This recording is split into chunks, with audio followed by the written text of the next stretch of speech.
Hello दोस्तों, अब जो है हम यूनिट नंबर फर्स्ट का जो है last chapter that is chapter number 4 running for governor जो कि लिखा गया है मार्क ट्वेन के द्वारा जो है देखने जा रहे हैं। अब यदि इसका हम आइडिया ले लें कि रनिंग फॉर गवर्नर जो है ये क्या है, तो एक तरीके से मार्क ट्वेन जो है इलेक्शंस लड़ना चाहते हैं और उस समय उनके साथ जो इंसिडेंट्स हुआ था उस पे बेस्ड जो है उन्होंने उस बात को जो है नरेट किया है, बताया है इस स्टोरी के माध्यम से। तो आइए इसको हम देखते हैं, जो कि हिंदी और इंग्लिश दोनों में लिखा है ताकि जो है हम उसको इजीली समझ पाए। Okay, mark Twain gets nominated for governor of the great state of New York. अब मार्क ट्वेन को महान राज्य न्यूयॉर्क के गवर्नर के लिए नामांकित किया गया है। He had to run against Mr. John Smith and Mr. Blank J. Blank on an independent ticket। और उनको किसके बिहाफ पे लड़ना है वो इलेक्शन, तो दो उनके राइवल है यानी प्रतिद्वंदी हैं जिनके बिहाफ पे जो है उनको इलेक्शन लड़ना है, तो उनके नाम दिए गए हैं। उन्हें श्री जॉन टी स्मिथ और श्री ब्लैक जे ब्लैंक के विरुद्ध स्वतंत्र टिकट पर चुनाव लड़ना पड़ेगा, है ना।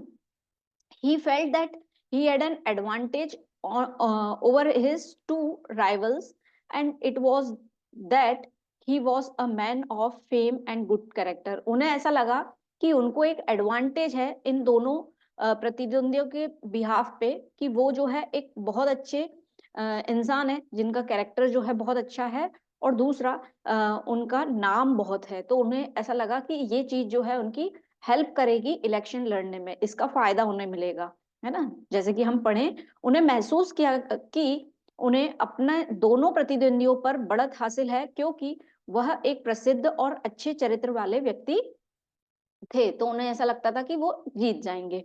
He was full of confidence and joy that this advantage would give him an easy victory over rivals, but this joy and confidence was very short-lived। उन्हें बहुत खुशी थी इस चीज की कि ये एडवांटेज जो है उनके बाकी के राइवल्स यानी जो प्रतिद्वंदी है उनके बिहाफ पे जो है उन्हें जीत हासिल करवा देगी, लेकिन ये खुशी और जो कॉन्फिडेंस था उनके अंदर ये बहुत ही कम समय का था, है ना। वह आत्मविश्वास और खुशी से भरे हुए थे कि यह लाभ उसे प्रतिद्वंदियों पर आसान जीत दिलाएगा, लेकिन यह खुशी और आत्मविश्वास बहुत अल्पकालिक था, बहुत ही कुछ समय की खुशी थी वो, है ना। क्यों ऐसा? Very soon his name began to be associated with bad people he never expected। बहुत ही जल्द क्या हुआ कि उनका नाम जो है बुरे लोगों के साथ जुड़ने लगा, जिसकी उन्होंने कभी उम्मीद भी नहीं की थी, और उन्होंने कभी उम्मीद नहीं की थी कि उनके साथ जो है ये ऐसा कुछ होगा कि उनका नाम जो है बुरे लोगों के साथ जो है जुड़ना चालू होगा। अब यहाँ पे यदि हम इसको कंक्लूड करें तो जो है मार्क ट्वेन नाम के एक पर्सन है जो कि नॉमिनेट हुए हैं किसके लिए कि वो जो है गवर्नर का जो है इलेक्शन लड़ेंगे, और उसके बिहाफ पे उनके दो राइवल्स थे जिनका नाम क्या है, blank J blank and John Smith नाम के दो बंदे हैं जिनके साथ जो है इनको इलेक्शन चुनाव जो है लड़ना है। अब उनको लगता है कि ये वो बहुत आसानी से जीत लेंगे। उनको किस चीज का फायदा मिलेगा कि एक उनका अच्छा कैरेक्टर जो है और दूसरा जो है उनका नाम। लेकिन ये खुशी और जो उनका कॉन्फिडेंस था ये धीरे धीरे कम हो गया क्योंकि उनका नाम जो है बुरे लोगों के साथ जो है जुड़ने लग गया था। ठीक है, अब बढ़ते हैं हम आगे। ओके, तो उन्होंने क्या किया, he wrote a letter to his grandmother seeking advice on this matter. अब जैसे कि उनका नाम बुरे लोगों से के साथ जुड़ रहा था, तो जो है उन्होंने अपनी ग्रैंड मदर को जो है एक लेटर लिखा कि वो उनसे जो है एडवाइस ले पाए। उन्होंने अपनी दादी को पत्र लिखकर इस विषय पर सलाह मांगी। Okay, grandmother advised him not to fight election because his name would be lowered to a lower level to which he does not deserve. अब उनकी दादी ने उन्हें क्या किया, मना किया, उनको ये सलाह दी कि आपको इलेक्शन नहीं लड़ना चाहिए क्योंकि आप ये चीज डिजर्व नहीं करते हो। दादी ने उन्हें सलाह दी कि वह चुनाव न लड़े क्योंकि इससे उनका नाम बहुत निचले स्तर पर, दैट मीन्स उनका नाम खराब होगा, जो कि बिल्कुल भी गलत चीज है, वो डिजर्व नहीं करते हैं ये चीज, है ना, जिसके वह हकदार नहीं है। आगे देखते हैं, but Mark Twain does not reside from fighting election. लेकिन मार्क ट्वेन चुनाव लड़ने से पीछे नहीं हटते हैं। मार्क ट्वेन तो भी जो है चुनाव लड़ने का इरादा बना बैठे हैं, तो वो वैसा सोचते हैं। फिर क्या होता है, very soon he has to face fake charges from several newspapers, और जल्द ही ऐसा हुआ कि बहुत सारे न्यूज़पेपर्स में जो है उनके ऊपर गलत आरोप लगना चालू हो जाते हैं। जैसे कि यदि हम पढ़ें तो जल्द ही उन्हें कई अखबारों से फर्जी आरोपों का सामना करना पड़ेगा। A paper charges him of perjury in Cochin China where he never went. Okay, एक अखबार ने उन्हें उन पर कोचिन चीन में झूठी गवाही देने का आरोप लगाया जहां वह कभी गए ही नहीं, है ना, नहीं गए थे। और वहां पे उन्हें आरोप लगाया कि यहाँ पे जो है आपने कोचिंग चाइना में आके जो है एक प्री जूरी के बिहाफ पे जो है आपने एक गलत गवाही दी है, ऐसा उनके ऊपर ब्लेम लगा था, बल्कि वो कभी वहां गए ही नहीं थे। ठीक है। Sorry. Gazette claims that he stole valuables of his cabin mate in Montana. Okay, एक गजेट में दावा किया गया है कि उसने मोटोना में अपने कैबिन साथी की का कीमती सामान चुरा लिया है। ये उनके ऊपर दूसरा आरोप लगा कि उन्होंने मोटनिया प्लेस पे जो है अपने कैबिन मेट का सामान जो है कोई वैल्यूएबल सामान था उसको चोरी कर लिया है। Another established that Mark Twain made statement that the grandfather of the blank J blank was hanged for highway robbery. अब ब्लैंक जे ब्लैंक कौन था, उनका एक प्रतिद्वंदी था, है ना, राइवल था। अब इसके बिहाफ पे क्या न्यूज छपी है, एक अन्य स्थापित करता है कि मार्क ट्वेन ने बयान दिया था कि ब्लैंक जे ब्लैंक के दादा को रोजमार्क डकैती के लिए फांसी दी गई थी, है ना, बल्कि ऐसा स्टेटमेंट उन्होंने नहीं बोला था। ठीक है, तो यहाँ पे यदि हम इसको कंक्लूड करें तो यहाँ पे उन्होंने क्या किया है कि मार्क ट्वेन ने लेटर लिखा है किसको, अपनी ग्रैंड मदर को, अपनी दादी को जो है उन्होंने लेटर लिखा है और उनसे सलाह मांगी। तो उनकी दादी ने उनको क्या कहा है कि आपको ये इलेक्शन नहीं लड़ना चाहिए क्योंकि इसमें आपका नाम जो है बहुत ही लोअर लेवल पे हो जाएगा जो आप डिजर्व नहीं करते हो। बट मार्क ट्वेन नहीं माने और कुछ ही समय के बाद ऐसा हुआ कि उनके ऊपर आरोप लगना शुरू हो गए। तो एक न्यूज एजेंसी ने उनके ऊपर क्या आरोप लगाया है कि फेक चार्जेस में से ये लगा है कि आपने जो है झूठी गवाही दी है जहां पे वो कभी गए ही नहीं थे, है ना, तो ये उनके ऊपर आरोप लगा। सेकंड ये लगा कि उन्होंने अपने कैबिन साथी का जो है वैल्यूएबल सामान चुरा लिया है। ओके, फिर तीसरा हमने यहाँ पे ये देखा आरोप कि जो उनके राइवल है तो उसका एक स्टेटमेंट आया है कि जो उनके दादाजी थे उनको जो है उन्होंने क्या किया था, रोजमार्ग डकैती के लिए फांसी दी गई थी, ऐसा उन्होंने कहा है। तो ये जो है कुछ ये हमें याद रखना है क्योंकि एमसीक्यू क्वेश्चंस आएंगे तो हमें वो इंसिडेंट्स वो प्लेसेस पता होना चाहिए। जैसे कि कोचिन चाइना नाम है तो ये पूछा जा सकता है कि उन्होंने कहाँ पर जो है गलत गवाही दी थी, तो प्लेस का नाम आ सकता है। ठीक है, इस तरीके से क्वेश्चंस बन सकते हैं, इसलिए हम उसको जो है शॉर्ट में समराइज कर रहे हैं ताकि हमें पूरी उसके बारे में डिटेल जानकारी पता रहे। ओके, अब बढ़ते हैं हम आगे। फिर क्या हुआ, the paper claimed that the Mark Twain resorted to inflicting flip of fake news upon dead people to get political advantage and it was very shameful. अब क्या हुआ, अखबार ने दावा किया कि मार्क ट्वेन ने राजनीतिक लाभ पाने के लिए मृत लोगों पर फर्जी खबरों का जाल बिछाया और यह बहुत ही शर्मनाक था। अब जो है उनके लिए बहुत ही एम्बेरसिंग मोमेंट बन रहा था, एक के बाद नया आरोप उनके ऊपर लगता जा रहा था। कि अब क्या लगा था उनके ऊपर आरोप कि उन्होंने राजनीतिक लाभ पाने के लिए जो है जो मृत लोग हैं, जो ऑलरेडी डेड पीपल्स हैं, उनके ऊपर फर्जी खबरों का जाल बिछाया है ना, जो उनके लिए बहुत ही शर्मिंदा वाली समय था। The result of this news was that people attacked his home and vandalised his furniture. और इसका रिजल्ट ये हुआ, जब ये न्यूज आई तो उसका रिजल्ट ये हुआ कि लोगों ने, इस खबर का नतीजा यह हुआ कि लोगों ने उनके घर पर हमला कर दिया और उनके फर्नीचर को तोड़फोड़ दिया। ठीक है, it was good that he already left his home in anticipation of attack. और ये अच्छा हुआ कि उन्हें ये आभास था कि ऐसा कुछ हो सकता है, क्योंकि ये न्यूज आई थी तो उन्होंने पहले ही घर अपना खाली कर दिया था। यह तो अच्छा था कि वह हमले की आशंका से पहले अपना घर छोड़ चुके थे।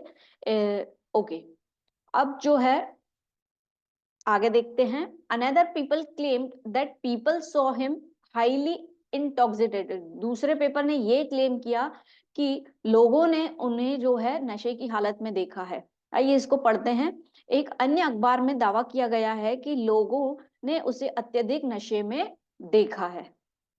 Okay, he started getting calls on threat also, उन्हें धमकियां भरे फोन भी आने लगे। Okay, the pressure started him mounting on him to answer all those false claims, but he could not give explanation. One, there was another fake news in the newspaper.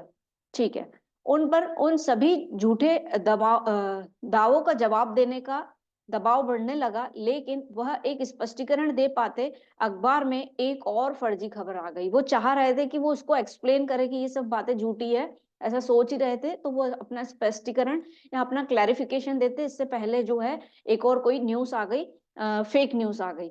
तो आइए देखते हैं क्या थी वो fake news. By this he got several names like infamous prisoner, Montana thief, body snatcher, delirium tremens, flip the corruptionist and loathsome embracer। अब जो है उनके बहुत सारे गलत गलत नाम जो है रखे गए, जैसे कि ये नाम आपको दिए गए हैं। इससे उन्हें कुख्यात झूठी गवाही देने वाला, मोटेना चोर जैसे कई नाम मिले थे, मुर्दा चोर, डेलिरियम ट्रेमेंस, गंदा भ्रष्टाचारी और घृणित गले लगाने वाला। इस तरीके से जो है उनको नाम लिखे गए थे। अब डेलिरियम ट्रेमेंस यानी जिनको अल्कोहल पिला के जिनकी हालत गंदी हो जाती है, वह उसको कहते हैं डेलिरियम ट्रेमेंस, है ना। इस तरीके के नाम जो है, जो कि बहुत ही बेकार नाम है, उनके वो वाले नाम रखे गए थे अब तक। Very soon a paper claim that I poison my uncle for property. और जल्दी जो जब वो क्लैरिटी देने जा रहे थे, तो जो न्यूज छप गई थी वो ये थी कि जल्दी एक अखबार में दावा किया गया कि मैंने संपत्ति के लिए अपने चाचा को जहर दे दिया, कि उन्होंने प्रॉपर्टी के लिए अपने अंकल की जान ले ली, है ना। Now it was clear the fake news propaganda will continue until he withdraws his candidacy. अब उन्हें समझ में आ गया कि जब तक वो अपने आप को उस प्लेस से नहीं हटाते हैं, तो जो है उनका नाम जो है इस तरीके से बदनाम होता रहेगा। आइए पढ़ते हैं। अब यह स्पष्ट था कि जब तक वह अपनी उम्मीदवारी वापस नहीं ले लेते, तब तक फर्जी समाचार प्रचार जारी रहेगा। This work of fighting election is not fit for a person like him. चुनाव लड़ने का यह काम उनके जैसे व्यक्ति के लिए उपयुक्त नहीं है। His grand mother was right. अब उन्हें समझ में आया कि उनकी दादी जो है वो सही थी। ओके, तो इस तरीके से उनके गलत नाम रखे गए और उनके ऊपर एक ये आरोप भी लग गया कि उन्होंने अपने अंकल की प्रॉपर्टी के कारण जो है अपने अंकल की को जो है पॉइजन दे दिया, जहर दे दिया। तो कुछ ये है running for governor mark Twain के द्वारा लिखी गई स्टोरी, जो उन्होंने नरेट की है जब वो इलेक्शन लड़ने के लिए उम्मीदवारी के लिए जो है वो चुनाव के उम्मीदवार थे, है ना। अब जो है हम इसके बेस्ड पे जो है पहले मार्क ट्वेन के बारे में भी थोड़ा सा जान लेते हैं, ताकि जो है एमसीक्यू बेस्ड यदि उनके ऊपर कुछ पूछा जाता है तो वो भी हमें बन जाए।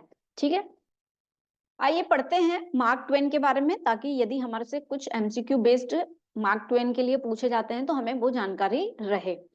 Mark Twain is an American humourist, novelist, journalist and lecturer. He was prematurely born on 30th November 1835. He inherited humor from his mother.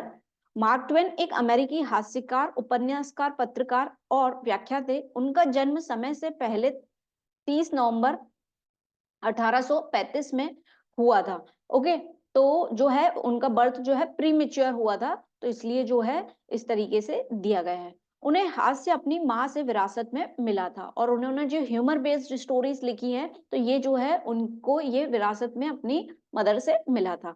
His real name is Samuel Langhorne claims.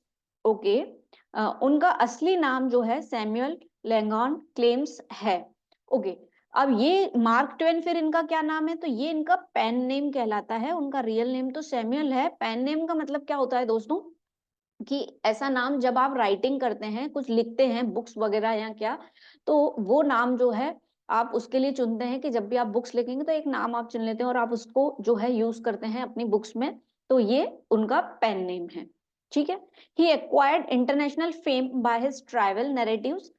The adventures of Tom Sawyer and the adventures of Huckleberry Finn brought him international fame। ये उनके द्वारा लिखे गए बाकी के books हैं या fictions हैं।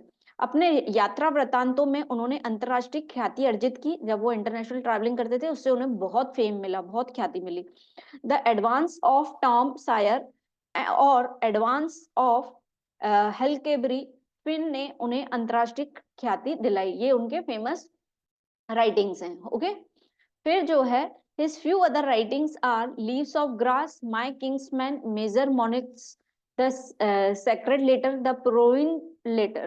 ओके, उनकी कुछ अन्य रचनाएं हैं leaves of grass, my kinsman, major Molineux, the scarlet पत्र, द पुलोनिंट लेटर।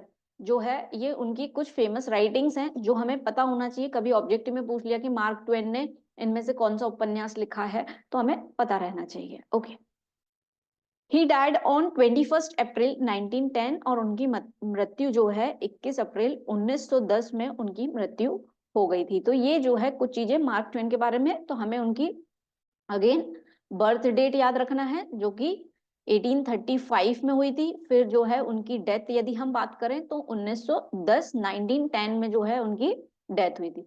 फिर उनका रियल नेम जो है वो है सैमुअल। ओके, और ये जो है एक अमेरिकन ह्यूमरिस्ट हैं। तो ये याद रखना पड़ेगा कि कहाँ से थे वो, अमेरिका से। ठीक है, और जो है इनके कुछ उपन्यास आपको याद रखने हैं। तो ये जो है कुछ चीजें मार्क से रिलेटेड, मार्क ट्वेन से रिलेटेड हमने देखी। अब जो है हम एमसीक्यू क्वेश्चन सॉल्व करते हैं ताकि जो है हमें ये पता रहे कि किस तरीके के क्वेश्चंस जो है पूछे जा सकते हैं एग्जाम में। Okay, multiple choice question. पहला क्वेश्चन है running for governor tells the tale of Mark Twain's fictionally fated run for। Mark Twain ने जो लिखी है रनिंग फॉर गवर्नर, वो क्या चीज हमें बताती है, किसके लिए जो है ये स्टोरी है।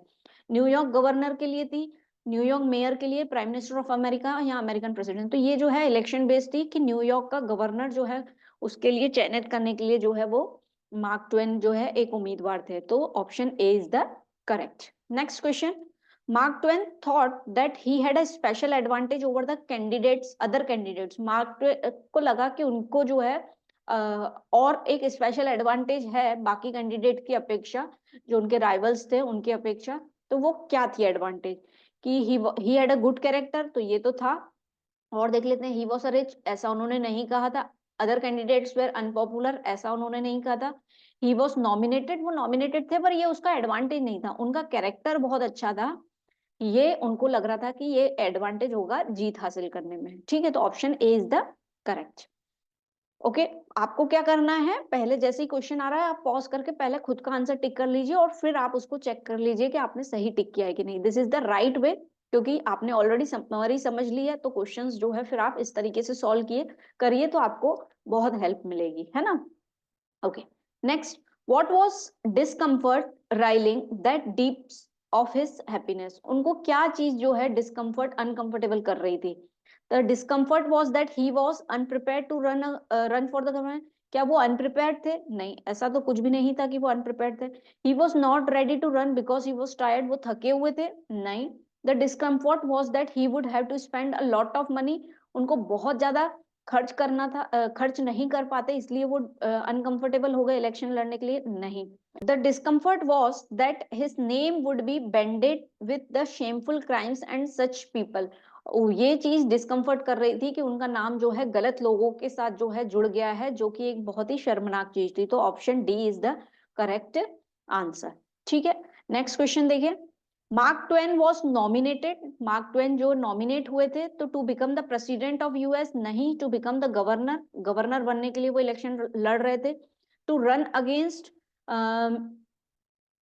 Mister John S Smith and blank J blank for the seat of governor of the New York, to run against Mr John T Smith. तो जो है कंप्लीट यदि देखें ये तीनों ऑप्शंस जो हैं सही है, लेकिन पूरी जानकारी ये चीज भी सही थी कि वो जो है न्यूयॉर्क का गवर्नर के लिए जो है इलेक्शन लड़ रहे थे। फिर वो John Smith and blank J blank के खिलाफ जो है लड़ रहे थे, तो ये भी चीज सही थी। और तीसरा to run against John T Smith, तो ये सिर्फ स्मिथ का नाम दिया और यहाँ पे जो है तीनों चीजें दी हुई है, तो ऑप्शन सी जो है वो आपका सही ऑप्शन रहेगा। तो हमें पूरे ऑप्शन हमेशा पढ़ने हैं, ठीक है। अदरवाइज हमने जैसे बी पढ़ा और उसके बाद यदि हम सी और डी नहीं पढ़ते तो जो है हम बी टिक लगा देते तो हमारा क्वेश्चन गलत हो जाता है ना। तो इस तरीके से आपको सॉल्व करना है। Why did Mark Twain write a letter to his grandmother? Mark Twain ने अपनी लेटर अपनी ग्रैंडमदर को क्यों लिखा था? He wanted to take her opinion about his running for governor. वो एडवाइस लेना चाहते थे अपनी दादी से। तो ये बात तो बिल्कुल सही है। अब हम बाकी के ऑप्शंस भी पढ़ लेते हैं। He want to take her blessings, तो ऐसा कुछ नहीं दिया हुआ है। He wanted to take her permission, ऐसा भी नहीं था। He wanted to inform करना चाहते थे अपनी ग्रैंडमदर को about his decision, तो ऐसा भी कुछ नहीं था। अब जो है हम देखते हैं next question. What does Montana thief means according to the journal? Montana thief का मतलब क्या है उस न्यूज़पेपर उस जनरल के हिसाब से? तो a thief from Montana stole valuables of Mark Twain. क्या ऐसा था कि थीफ ने जो है मॉन्टेनिया से कुछ जो है मार्क ट्वेन का सामान चुराया था? तो ये चीज तो नहीं दी हुई थी। Mark Twain stole valuable of his cabin mate in Montana, ये न्यूज फैली थी कि मार्क ट्वेन ने अपने कैबिन साथी का जो है सामान, वैल्यूएबल सामान जो है, कीमती सामान जो है वो चुरा लिया था। तो ऑप्शन बी सही है। बाकी के ऑप्शंस भी हम चेक करेंगे। Mark Twain was convicted for stealing valuables in, हाँ ये चीज थी, बट एक्चुअली वो क्या था, वैल्यूएबल, ये जो है बिल्कुल सही चीज दी थी कि वो कैबिन मेट का था। तो option B is the correct. His cabin mate found that Mark Twain is living with a thief, नहीं ऐसा कुछ नहीं है। So option B is the correct, ठीक है। फिर सेवेंथ क्वेश्चन देखें। Was grandfather of blank J blank hanged for a highway robbery? क्या ब्लैंक जे ब्लैंक जो ये राइवल थे, उनके प्रतिद्वंदी थे, उनको क्या हैंग किया, उनके दादाजी को हैंग किया गया था क्या हाईवे रॉबरी के लिए जो उन्होंने चोरी की थी? तो यस, ग्रैंडफादर वाज हैंग, नहीं। No, it was a fake news spread by a newspaper, ने ये फेक न्यूज फैलाई थी। Blank J blank accepted that it is true, ऐसा कुछ भी नहीं दिया हुआ है स्टोरी में। Mark Twain spread the false news, ऐसा नहीं दिया हुआ है। So option B is the correct. Then 8, the newspaper claimed that Twain had committed perjury in, newspaper ने ये क्लेम किया था कि उन्होंने जो है गलत गवाही दी है। कहाँ पे? ऑप्शंस दिए हुए हैं, वक्का Thailand, Cochin India, Cochin China, कवाका कंबोडिया। तो Cochin China is the correct answer. अब यहाँ पे आप कंफ्यूज हो सकते हैं, कोचिन इंडिया भी दे दिया, कोचिन चाइना भी दे दिया। तो सी ऑप्शन था वो, कोचिन चाइना की बात की थी कि वहां पे जाके उन्होंने गलत गवाही दी थी, ठीक है। Then ninth, a perjury is telling lie intentionally, और telling a lie unintentionally, telling a lie in a court of law, या टेलिंग अ लाई पब्लिकली। तो इसका ऑप्शन सी जो है वो सही है कि उन्होंने झूठ बोला था कोर्ट में, है ना, जो प्रीजुरी थे जो बोल रहे थे, ठीक है। 10th, what was the result of a fake news about his grandfather of a blank J blank? अब यही चीज हमने ब्लैंक जे ब्लैंक के ग्रैंडफादर से रिलेटेड क्वेश्चन आया था, अब इसको जो है अलग फॉर्म में पूछा गया है। अब इसके ऑप्शंस क्या है, क्वेश्चन क्या है, व्हाट आर द रिजल्ट, जो ये फेक न्यूज आई थी ब्लैंक जे ब्लैंक के ग्रैंडफादर की, तो उससे क्या हुआ? People attack the home of Mark Twain, Mark Twain had to run away from home, attack किया था उसके घर पे और उन्हें जो है अपने घर से जो है भागना पड़ा था। Mark Twain had to call police, तो ऐसा कुछ नहीं हुआ था। तो दोनों सही है और डी वाला ऑप्शन आपको दे रहा है बोथ ए एंड बी, तो option A, both A and B, यानी option D is the correct answer. Next, was Mark Twain found intoxicated in a hotel? क्या मार्क ट्वेन जो है इंटॉक्सिकेटेड यानी अल्कोहलिक दिखे थे क्या वो होटल में, ठीक है, नशे में? तो no he was not, it was a fake news. Yes he was a man filled him, ऐसा तो कुछ नहीं था। No he was not a man claim that he have to him filmed intoxicated, yes it was, but there was no proof. No he was not, it was सब fake news थी उनके behalf पे कि वो जो है नशे में थे, उन्होंने गवाही गलत दे दी, उन्होंने ब्लैंक जे ब्लैंक ग्रैंडफादर को जो है उनके ऊपर आरोप लगाया है, ये सब चीजें। Okay, next question, why did Mark Twain decide to answer all those baseless charges labeled on him? Mark Twain ने क्यों डिसाइड किया कि ये जितने भी बेसलेस फालतू के उनके ऊपर इल्जाम लग रहे हैं अब इनका जवाब देना जरूरी है ना? वो दे नहीं पाए थे क्योंकि उनके ऊपर फिर एक आरोप आ गया था, बट ऐसा क्यों हुआ था कि उनको ऐसा लगा कि मुझे इनका जवाब देना चाहिए? He became angry and could not help him answering all the baseless charges. There was no way except answering the charges because he felt humiliated. तो ये सही था कि उनको कोई और कोई चीज नहीं समझ रही थी, बजाय उसकी क्लैरिटी देना, क्योंकि उनको जो है अब शर्म आने लगी थी. इट वॉज शेमफुल एक्ट उनके लिए होने लगी थी, है ना. हिज मदर फोर्स्ड हिम, उनकी मदर ने कोई फोर्स नहीं किया था, ऐसा कुछ भी नहीं दिया हुआ है. हिज फादर एडवाइस, तो उनके फादर की भी कोई बात नहीं हुई थी. सो ऑप्शन बी जो है वो सही है. ठीक है, आगे बढ़ते हैं. 13th, why did Mark Twain burn a lunatic asylum. उन्हें ऐसा क्यों कहा गया कि वो एक ल्यूनेटिक एस्लम है, यानी नशेड़ी है, ऐसा क्यों कहा है. He did so because it obstructed the view from his house. Nothing happened like this. It was a fake news. तो वो fake news थी. He did it for the party. ऐसा कुछ भी नहीं था. He wanted to get rid of Islam. ऐसा कुछ नहीं था. तो option B is the correct answer. कि ये fake news थी. Next, why did Mark Twain decide to withdraw his name from candidacy? Mark Twain ने क्यों डिसाइड किया कि उन्हें अपना नाम जो है अब अपनी कैंडिडेटसी से जो है हटा देना चाहिए, उम्मीदवारी से उन्हें हट जाना चाहिए. He surrendered before his rivals. He realized that it was impossible to answer all fake charges as his good name would be spoiled. उन्हें समझ में आ गया था कि ये बहुत ही नामुमकिन है कि मैं इतने सारे जो गलत चार्जेस उनके ऊपर लगे हैं कि उनकी क्लैरिटी दें, और उनका नाम जो है इससे अब खराब हो रहा था. ही सरेंडेड बिफोर प्रोपेगेंडा, और उन्होंने देखा ये जो फॉल्स न्यूज फैल रही है उसके बिहाफ पे उन्होंने सरेंडर कर दिया था. तो ऑप्शन डी जो है वो सही है. Both B and C is the correct option. ठीक है, तो यहाँ पे हमने एमसीक्यू क्वेश्चंस भी देख लिए कि किस तरीके के क्वेश्चंस जो है पूछे जा सकते थे. तो आपको जो है पूरे के पूरे जितने उनके ऊपर फेक न्यूज आई थी वो पूरी पता होना चाहिए, तो उसके बेस्ड पे क्वेश्चन बन सकता है. फिर जो है इसके अलावा यदि हम बात करें तो जो है उन्होंने एडवाइस किससे ली थी, ग्रैंड मदर से ली थी, ग्रैंड मदर ने क्या बोला वो चीज, और फिर जो है उन्हें क्या रियलाइज हुआ था, फिर उनके प्रतिद्वंदियों का नाम हमें पता होना चाहिए. इस तरीके के क्वेश्चंस जो हैं पूछे जा सकते हैं. और नेक्स्ट जो है एक कैटेगरी जो है मार्क ट्वेन के बारे में जो है आपसे पूछी जा सकती है, उनकी जीवनी के बारे में कि उनका बर्थ कब हुआ था या वो कहाँ के थे, है ना. तो वो अमेरिकन नोवेलिस्ट थे. ये चीजें जो है आपसे पूछी जा सकती है. सो विद दिस यहाँ पे जो है हमारा यूनिट नंबर 4 जो है, सॉरी यूनिट नंबर 1 जो है पूरा कंप्लीट होता है, जिसमें हमने 4 चैप्टर्स देखे.